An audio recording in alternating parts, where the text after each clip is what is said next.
principal de revenu, c'était du bois. Le printemps, on faisait un peu de sirop. On s'appelait ça un bouche-trou. Le printemps, on était fini dans le bois. Les chevaux ils étaient en forme parce qu'ils ont charrié tout l'hiver. Puis là, on nettoyait des arabes. Puis on ramassait de l'eau avec les chevaux. Puis on faisait du sirop d'arabe. Comme Michel, il vient voir les animaux. Puis ma femme a fait l'élevage des alpacas, tu sais.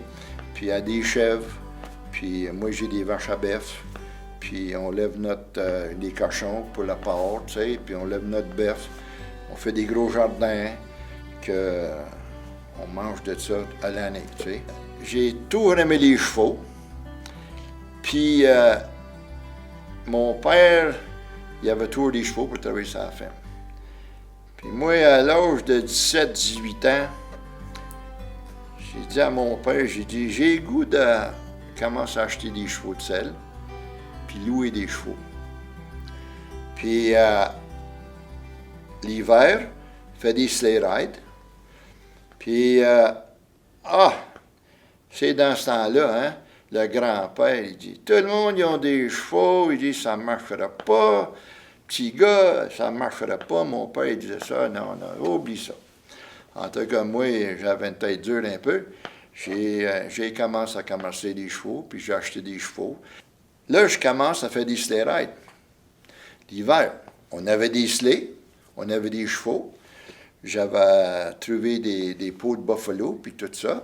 On mettait de la paille dans le fond de la sleigh. Puis là, je commence à faire des sleigh rides.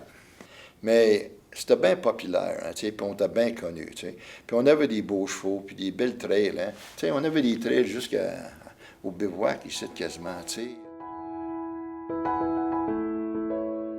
Ben, Camp Bushizy, les Lomprix étaient titres. Puis le père, ces gars-là, ils ont, une fois par mois, ils amenaient tous les enfants chez nous pour faire du cheval. Puis il y avait le Camp Wardale aussi. Puis les autres, ils traversaient le lac en bateau. Puis là, ils marchaient de Kilkenny Bay jusqu'à chez nous pour faire du cheval. Mais le Camp Bushizy faisait longtemps les Lomprix. M. Lomprix il amenait des enfants, puis des adultes aussi. Puis on faisait des tours de cheval pour les autres. Ça, c'est laissé à mon grand-père, à 140 ans. Puis avec un vieux tracteur, le tracteur c'est un 59, avec un poulie puis un strap. Je ne sais pas si tu connais ça, mais ça sciait.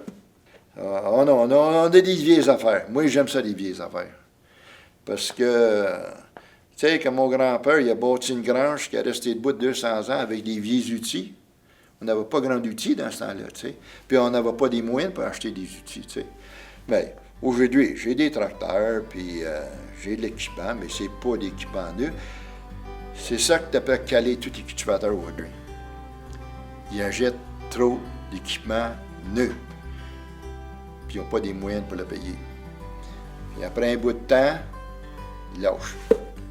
La ferme n'est plus capable de se porter.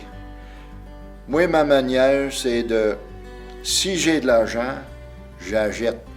Si j'ai pas d'argent, je ne l'achète pas. Puis j'ai toujours fait ça, tu sais. Puis j'ai des vieilles affaires, mais c'est mes affaires. Puis il va bien, tu sais. Puis, tu sais, c'est comme moi et ma femme. Ça fait 50 ans qu'on est mariés, tu sais. Les vieilles affaires, mais on reste ensemble.